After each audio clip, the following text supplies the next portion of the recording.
Bonjour à tous, j'aimerais vous parler aujourd'hui un petit peu de la mélancolie des personnes hypersensibles. Peut-être que vous êtes très sensible, peut-être que vous êtes hypersensible, un petit peu au-dessus de la moyenne. Et si vous avez cette mélancolie, cette sensation de toujours être dans une forme d'impatience, ça peut vraiment être quelque chose qui est pénible. Cette impression que tout d'un coup, il y a tout qui nous tombe dessus. Il y a vraiment des jours avec et des jours sans. Et j'aimerais vous parler un petit peu de ce phénomène parce que c'est aussi quelque chose que je vis. Et j'ai remarqué dans mes séances, dans mon travail, qu'il y a énormément de gens en fait très sensibles qui vivent un petit peu cette mélancolie. Pas forcément tous les jours, mais comme si par période il y a ce côté un petit peu sombre ou un petit peu triste en fait qui s'installe. Et j'aimerais vous parler un petit peu de tout ça dans cette vidéo.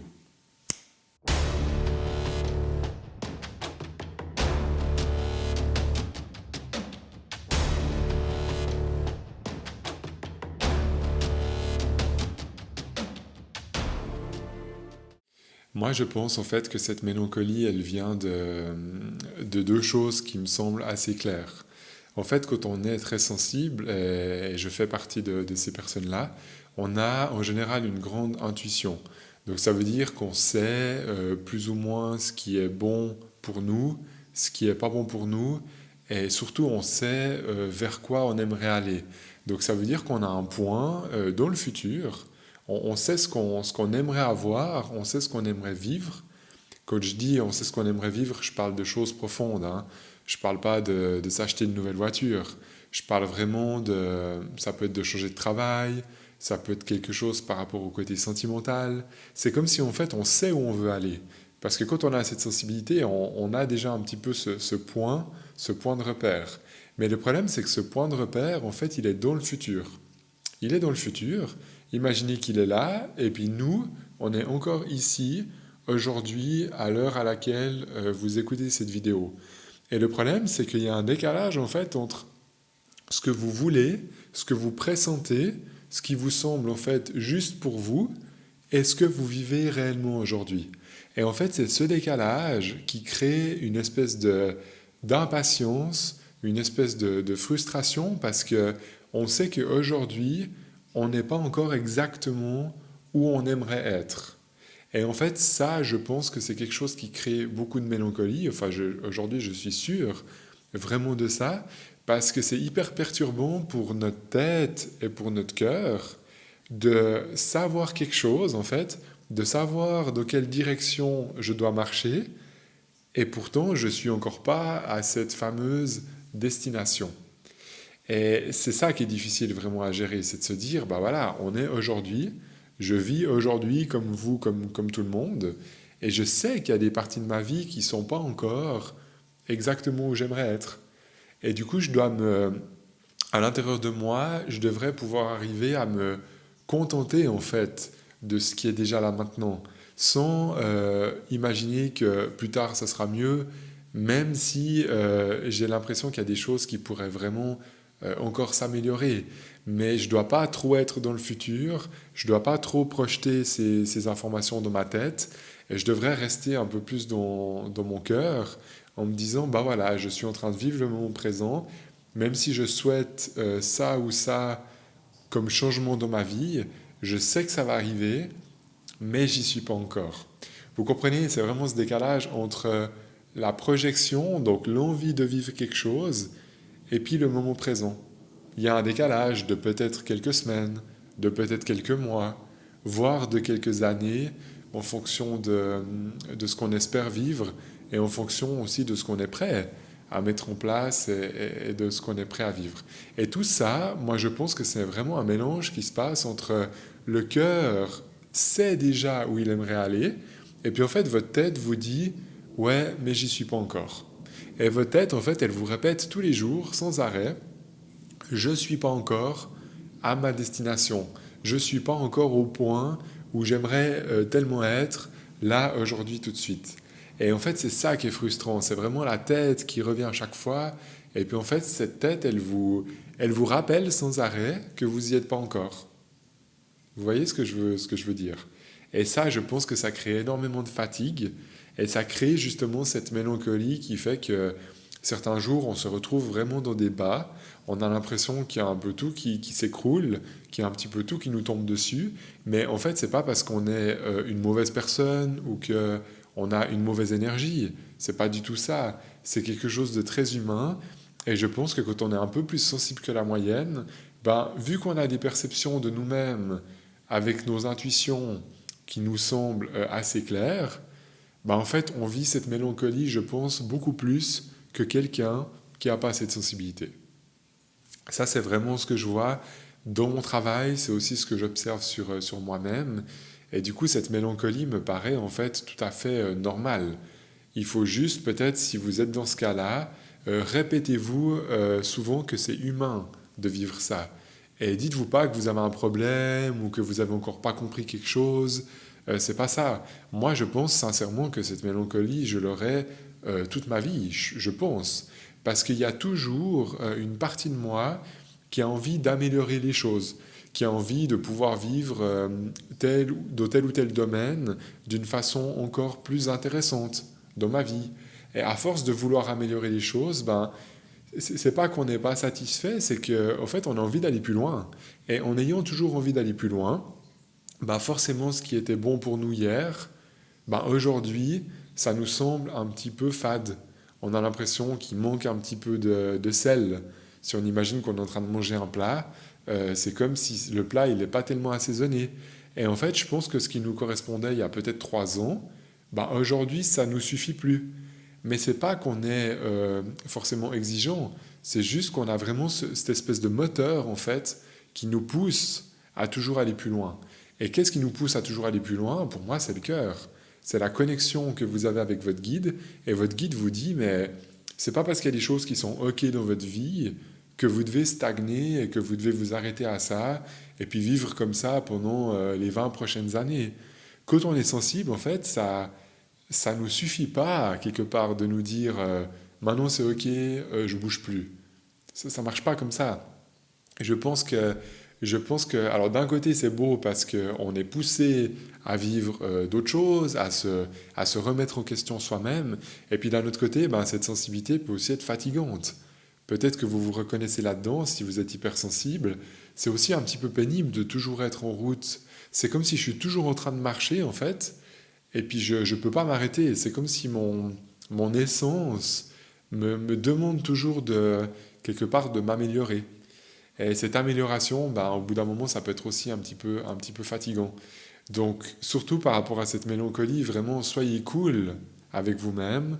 Dites-vous que c'est normal. Vous avez des jours où vous êtes ici, il y a des jours où vous êtes un petit peu plus en bas, il y a peut-être même des jours où vous êtes encore plus bas, mais c'est normal. Moi, je pense que la vie doit rester un minimum dans les hauts et dans les bas. Je pense que quand on n'est plus du tout dans les hauts et les bas, c'est qu'en fait, on n'est plus vraiment dans cette vie. Et je pense que notre cœur s'éteint quand on n'est plus là-dedans, vraiment. Donc un petit peu de haut, un petit peu de bas, c'est normal. Il faut juste que ça ne prenne pas des proportions démesurées et que ce soit supportable. Quand je parle de mélancolie, par exemple, je ne vous parle pas forcément d'une dépression. C'est clair, après, si on bascule de la mélancolie à la dépression, puis qu'on tombe vraiment longtemps dans ce côté psychologique, vraiment dans cette partie du mental et puis du moral, là, ça peut être vraiment pénible. Mais là, je vous parle plutôt de mélancolie qui peut-être vous touche pendant 1, 2, 3 journées, puis ensuite vous remontez. Et normalement, ça ne devrait pas vous faire ça un jour sur deux. C'est vraiment des périodes. C'est des moments où vous êtes un petit peu plus touché par ça. Et je fais aussi cette vidéo pour que vraiment vous puissiez vous dire que si vous êtes sensible, vous n'avez pas un problème de vivre ça. Parce que moi, je le vis aussi. Je discute avec plusieurs personnes qui sont hypersensibles aussi autour de moi. Et en fait, on vit tous ce phénomène-là. D'accord? Donc, essayez pas de chercher... ouais, répétez-vous surtout pas en fait que vous avez un problème. Parce qu'à force de se répéter qu'on a un problème, on va finir par croire que c'est nous le problème. Et en fait, vous avez l'impression de chercher une espèce de solution alors que c'est le mouvement naturel de la vie. Donc il n'y a pas à chercher une solution par rapport à la vie qui se déroule. Il faut juste accepter au fait qu'elle est comme ça. Il n'y a pas quelque chose à transformer. Après, c'est clair que ce que vous pouvez faire, bien sûr, c'est de la méditation. J'en parle beaucoup dans mes vidéos, la connexion avec votre guide. Ça, c'est des choses qui peuvent vraiment vous aider. De faire aussi des enracinements avec la terre. Ça, c'est des choses en fait qui vont stabiliser un petit peu ces montagnes russes pour, au lieu d'être toujours dans des hauts et puis dans des bas qui sont énormes, et ben avec la méditation, vous allez vous retrouver dans des choses qui sont... il y aura du mouvement toujours dans votre vie, mais le mouvement sera moins violent, je pourrais dire comme ça. Donc il y aura toujours des hauts et des bas, mais au lieu que ce soit des vagues de 3-4 mètres, bah, ça sera peut-être des vagues de 30 centimètres. Donc ça sera beaucoup plus léger quand même de vivre si vous êtes aligné avec votre énergie et si vous êtes bien au niveau énergétique. Ça va moins vous toucher. Moi, je vous dis honnêtement, quand je prends ma période où j'étais vraiment dans quelque chose de très sombre, avant 2011, j'ai vraiment vécu une période où j'étais dans une dépression, dans quelque chose de vraiment très lourd. J'étais dans une destruction complète hein, de moi-même.